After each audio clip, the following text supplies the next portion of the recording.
নমস্কার, আমি শ্রী বিদ্যুৎ কান্তি পান্ডা। আমি পটাশপুর 212 বিধানসভা কেন্দ্রের এআইটিসি অর্থাৎ মমতা বন্দ্যোপাধ্যায়ের প্রার্থী ছিলাম। এখনও দিদির সঙ্গে আছি, যতদিন বাঁচব দিদির সঙ্গে থাকবো। এটা নিয়ে কোনো কী বলে আমার মধ্যে কোনো ইয়ে নেই। কারণ সম্মান মমতা বন্দ্যোপাধ্যায় দিয়েছেন, সম্মান অভিষেক বন্দ্যোপাধ্যায় দিয়েছেন, সম্মান তৃণমূল কংগ্রেস দিয়েছেন। তো দিদির সঙ্গে আজীবনকাল থাকবো, এটা আমরা প্রতিজ্ঞাবদ্ধ রয়েছি। আমার সঙ্গে আছেন আমাদের সিনিয়র নেতা মৃণাল কান্তি দাস, পটাশপুরের ভূমিপুত্র। সঙ্গে আমার ছোট ভাই অলোকও আছে। গত কয়েকদিন আগে আমাদের রাজ্যের মাননীয় মুখ্যমন্ত্রী শুভেন্দু অধিকারী বলেছেন শুক্রবারই। শুক্রবারই কথাটা তিনি যে বলেছেন, বলতে কি বিশেষ কোনো কমিউনিটিকে বোঝাতে চাইছেন কিনা আমার ঠিক মাথায় ঢোকেনি। এটা নিয়ে তীব্র সমালোচনা হয়েছে সংবাদ মাধ্যমে। বুদ্ধিজীবী যারা আছেন, নেটিজন যারা আছেন, তারাও বলেছেন। তো গত 2-1 দিন ধরে আমার বিভিন্ন বন্ধুরা, অনেকে বিজেপি করেন, ভারতবর্ষের মহান গণতন্ত্রে যার যার দল করার ইচ্ছা আছে তিনি করতেই পারেন, এটাই স্বাভাবিক। তারাও বলছেন যে মাননীয় মুখ্যমন্ত্রী শুভেন্দু অধিকারী শুক্রবারই বলতে কী বোঝাতে চাইছেন, এটা তারাও বলতে চাইছেন। অথচ তারা কিন্তু বিজেপি নেতা। কেবলমাত্র মুসলিম কমিউনিটির যে শুক্রবারকে মানে একটা বিশেষ দেশ হিসেবে সেটা নাকি হিন্দুদের মধ্যেও অনেকে আছেন। যেমন ধরুন যারা ঠাকুর, শ্রী ঠাকুর অনুকূলের শিষ্য, তারাও কিন্তু শুক্রবার দিনটা ভালো করে মানে পবিত্রতম দিন হিসেবে মানে। আমি যে ঠাকুর শিষ্য, আমিও শুক্রবার দিনটা খুব মানি, আমার পরিবার মানে, আমার মতো অনেকেই মানে। আবার অনেক মহিলারা আছেন যারা সন্তোষী মায়ের পুজো করেন, তাদের ক্ষেত্রেও কিন্তু এই যেটা একটা বিশেষ দিন। তো মুসলিম কমিউনিটি ছাড়া বাকি হিন্দুজনদের মধ্যে যারা এই ডেটাকে মানেন, তাদের মধ্যে অনেক মানুষ কিন্তু বিজেপি করছেন। শুভেন্দুবাবু তাদেরকে কী বলবেন সেটা একটু বুঝতে পারছি না। উনি মাননীয় মুখ্যমন্ত্রী, রাজ্যে ক্ষমতায় এসেছেন, বালাবদল হয়েছেন, ভোটপথে এসছেন, মানুষের ভোটে এসেছেন, কিন্তু আমার তো মনে হচ্ছে না। তাই তিনি অনেকগুলো কথাবার্তা বলছেন, বলুন। কিন্তু শুক্রবারী হিসেবে বিশেষ কোনো কমিউনিটিকে লাগিয়ে দেওয়ার যে তার পরিকল্পনা মানুষ কিন্তু ধরে নিয়েছে। আমাদের জেলার তিনি ভূমিপুত্র, তিনি মুখ্যমন্ত্রী হয়েছেন, তা অনেকে আশা তার কাছ থেকে অনেক কিছু আছে ছিল। তো যে মানুষগুলো বিজেপিকে ভোট দিয়েছেন, যে মানুষগুলো শুক্রবার দিনটা একটা বিশেষ দেশে পালন করেন, যে মানুষগুলো ভোট দিয়েছেন বিজেপিকে এবং দলের জন্য কাজ করেছেন, তারাও কিন্তু এখন বুঝে উঠতে পারছেন না যে মাননীয় মুখ্যমন্ত্রী শুভেন্দু অধিকারী মূর্তিগতি কি বলতে চাইছেন। আমার আর একটা ব্যাপার খুব লাগে, আমাদের নেতা অভিষেক বন্দ্যোপাধ্যায় তো তিনি রাজ্যের মুখ্যমন্ত্রী ছিলেন না, কথায় কথায় তিনি তার কথা বলেন। এটা কি কেমন কথা? আমার মনে হচ্ছে যে সিপিআইএম পার্টি মমতা বন্দ্যোপাধ্যায়ের বিরুদ্ধে যেভাবে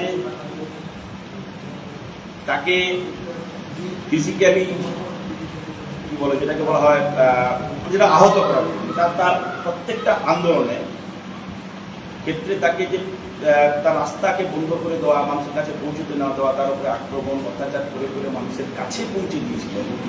যেটা মমতা বন্দ্যোপাধ্যায় একজন প্রতিবাদী নেত্রী, তিনি মানুষের জন্য আন্দোলন করেন। সিপিএম অন্যায়ভাবে তাকে অন্যায়ভাবে তার পেছনে লাগছেন, তাকে বেশিরভাগ চেষ্টা করছেন, রাজনীতিতে তিনি যাতে সরে যান তার ব্যবস্থা করতে চাইছেন। এটা মানুষ বুঝেছিলেন, বুঝে ফেলেছিলেন। সিপিএম বারবার মমতা বন্দ্যোপাধ্যায়ের উপর যতবারই আঘাত এনেছেন, বাংলার মানুষ কিন্তু দেখেছেন এবং সেজন্যই পরিবর্তন হয়েছে। আমরা দেখতে পেয়েছি 15 বছর আমাদের নেত্রী মুখ্যমন্ত্রী ছিলেন, আর স্ত্রী প্রাক্তন, তাকে তার বিরুদ্ধে যেভাবে কথাবার্তা বলেন শুভেন্দুবাবু, এটা কিন্তু ভালো না। এটা একটা মুখ্যমন্ত্রী সুলভ কথাবার্তা বলে তো আমার মনে হয় না। দেখুন, আপনি যাই করুন, আপনি বাংলার মুখ্যমন্ত্রী, আপনি সকলের মুখ্যমন্ত্রী, বিহেভিয়ারটা আপনার ঠিক সেভাবে হওয়া উচিত বলে আমাদের মনে হয়। তা অভিষেক বন্দ্যোপাধ্যায় তো বাংলার মুখ্যমন্ত্রী ছিলেন না, আপনি তার পেছনে ডেলি সময় খরচা করেন। আপনি যত বেশি সময় খরচা করবেন, তত বেশি অভিষেক বন্দ্যোপাধ্যায় মানুষের কাছে পৌঁছে। আগামী কিছু দিনের মধ্যে আমাদের এই তরুণ নেতা দেখবেন বাংলার প্রত্যেকটা প্রত্যন্ত এলাকায় কিন্তু তার বিরুদ্ধে এত কেস কাছারি করা, তাকে কি বলে পলিটিক্যালি কি বলবো, যাতে সেটা বেরোতে না পারে তার এত ব্যবস্থা করেছেন, কিন্তু তাকে কিন্তু আটকাতে পারছেন না। দেখুন, তার বিরুদ্ধে আপনি যত কেস করবেন, আপনার তাকে যত বেশি আটকানোর চেষ্টা করবেন, তত কিন্তু বিরুদ্ধে করে মার্কেটে বেরোবেন, মানুষের কাছে যাবেন, মানুষের কাছে পৌঁছে গিয়ে মানুষের কাছে তার যে গ্রহণযোগ্যতাটা আছে সেটা আরও বেশি। আপনি কি জানেন আপনার এই জেলায়, যে জেলার আপনি অধিবাসী, যেখান থেকে আপনি নির্বাচিত হয়েছেন, সেই জেলায় সিপিএম থেকে আগত এক প্রকার হারমাত করব যারা বিজেপিতে ঢুকেছে, তারা 2011 সালের আগে কংগ্রেস থেকে তৃণমূল কংগ্রেসে জয়েন করে মমতা বন্দ্যোপাধ্যায় এবং আপনাদের নেতৃত্বে আন্দোলন করে সিপিএমকে প্রতিহত করেছিল। তার জন্য আপনারা ক্ষমতা এসেছিলেন, আপনি সেই সময়কার এমপিও হয়েছিলেন, তারপরে আপনি এমএলএ হয়েছেন, তারপরে মন্ত্রী হয়েছেন। 2011 সালের আগে যে সমস্ত কংগ্রেস থেকে আসা তৃণমূল কংগ্রেস কর্মীরা আপনাদের নেতৃত্বে লড়াই করেছিলেন, সেই সমস্ত পরিবারগুলোর উপরে কিন্তু সিপিএম থেকে বিজেপিতে আসা বর্তমান আমলের যারা বিজেপি, তারা অত্যাচার করছে। আপনি দেখেছেন, আপনি আপনার পুলিশ প্রশাসনের মধ্য দিয়ে খবরটা নিন। বাংলার মানুষ, আপনি মুখ্যমন্ত্রী হয়েছেন, চালাচ্ছেন, ঠিক আছে, সব কিছু ঠিক আছে। এই কমিটি নিয়ে কথাবার্তা বলা সত্যি সত্যি আমাদের খারাপ লাগছে। দয়া করে আমাদের যারা শুক্রবারটাকে মানে, আমি মানি আপনি আমাদের আশ্রমেও গেছিলেন, আমাদের ঠাকুর আশ্রমেও একবার রথের অনুষ্ঠানে মেদিনীপুরের আশ্রমে গেছিলেন। তো এটা দেখতে হবে, অনেক বিজেপির লোক কিন্তু আপনার শুক্রবার যারা ঠাকুর শিষ্য, অনুকূল ঠাকুর শিষ্য, আমাদের গুরু মহারাজের যারা শিষ্য আছেন তারাও আছেন, আমাদের যারা গুরু ভাইরা আছেন তারাও কিন্তু বিজেপি করেন, তারা শুক্রবার যেটা মানেন। অনেক মায়েরা বোনেরা তারা সন্তোষ মায়ের পুজো শুক্রবার করেন, তারাও, তাদের মধ্যে অনেক বিজেপি আছে। এটা আপনি না বললেই পারেন। দয়া করে আপনি আমাদেরকে আহত করবেন না। রাজনৈতিক প্রতিপক্ষ হিসেবে আমরা কিন্তু আপনার খারাপ কাজের বিরুদ্ধে, আপনি যে খারাপ, আপনার সরকার যে খারাপ কাজটা করবে তার বিরুদ্ধে কিন্তু এই আন্দোলনে অংশগ্রহণ করবে। হয়তো আপনি আমাদের জেল খাটাতে পারেন, আপনার লোকেরা হয়তো আমাদের ডিল ছুটতে পারে, আপনাদের লোকেরা হয়তো আমাদের মারতে পারে, আপনাদের লোকেরা হয়তো আমাদেরকে রাস্তায় বেরোতে দিতে না পারে, তার মানে কিন্তু আমাদের মুখটা বন্ধ হবে।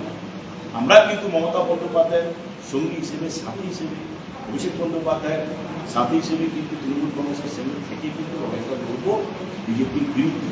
দয়া করে আপনি এই কথা বলবেন। আপনি অনেক কথা বলেন প্রতিনিয়ত, প্রতিটি পদে আপনাদের লোকেরা যে কাজগুলো করছে, নির্বাচিত জনপ্রতিনিধি, গ্রাম পঞ্চায়েতের প্রধান, পঞ্চায়েতের সদস্য, পঞ্চায়েত সমিতির সভাপতি, তাদের জোর করে ভয় দেখিয়ে পদত্যাগ করতে বাধ্য করাচ্ছে।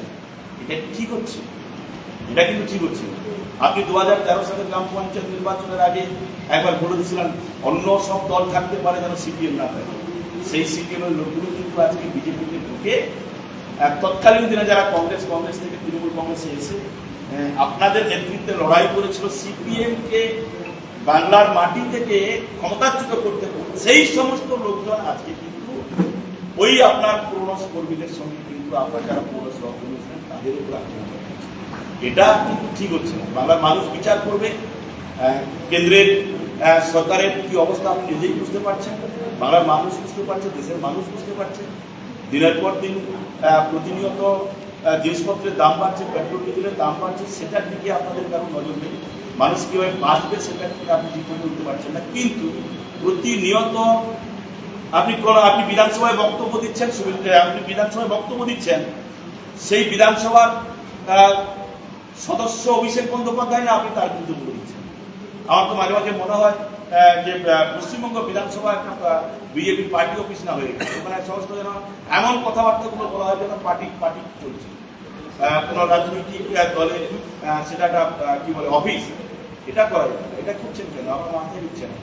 আমরা কিন্তু আপনাকে বলি, আপনি যাই করুন, আপনি আমাদেরকে অ্যারেস্ট করাতে পারেন, আপনার লোকেরা আমাদের মাথা ফাটিয়ে দিতে পারে, মেরে ফেলতে পারে, ঘরে আগুন লাগিয়ে দিতে পারে, ডিম মারতে পারে, যা কিছু করতে পারে। আমরা কিন্তু মমতা বন্দ্যোপাধ্যায়ের এই সংকট ত্যাগ করব না। আমরা পটাশপুরের মানুষ মমতা বন্দ্যোপাধ্যায়ের সঙ্গে ছিলাম, আছিও থাকবো, আজীবন। ভালো থাকবো।